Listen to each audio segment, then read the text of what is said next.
Hello friend, મારું નામ હીર કાકડિયા છે. આજે આપણે જાણીશું કે મિસકેરેજ થયા પછી પ્રેગ્નન્સી પ્લાન ક્યારે કરવી.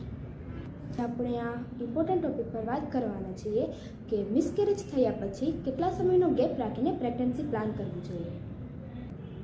જનરલી એવું થતું હોય છે કે ડૉક્ટર તમને 2 નેચરલ પીરિયડ આવ્યા પછી પ્રેગ્નન્સી પ્લાન કરવાનું કહે છે. બોડીમાં એક હોર્મોન એકદમ જ હાઈ થઈ જાય છે, જે છે HCG, હ્યુમન કોરિયોનિક જોમોનોટ્રોપી. જ્યારે મિસકેરેજ થાય છે ત્યારે HCG લેવલ હાઈ હોય છે. 20 દિવસ પછી પ્રેગ્નન્સી ટેસ્ટ કરી જોજો, એ પોઝિટિવ જ આવશે. આવું HCG હોર્મોનના કારણે થતું હોય છે, જેથી ડૉક્ટર તમને 2 નેચરલ પીરિયડ્સ પછી પ્રેગ્નન્સી પ્લાન કરવાનું કહે છે. મિસકેરેજ પછી પીરિયડ જલ્દી નથી આવતું અને એનું કારણ છે બ્લડ લોસ થઈ જવું. વધારે બ્લડ લોસ થઈ જાય છે અને ડિસબેલેન્સ થઈ જાય છે. HCG હાઈ થઈ જવું એ બધી જ વુમનમાં અલગ અલગ રીતે હોય છે.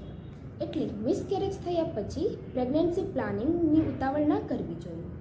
તમારી બોડીનું ધ્યાન રાખવું જોઈએ, પરફેક્ટ ડાયટ પ્લાનિંગ કરવો જોઈએ અને પોઝિટિવ વિચારો રાખવા જોઈએ. Thank you all.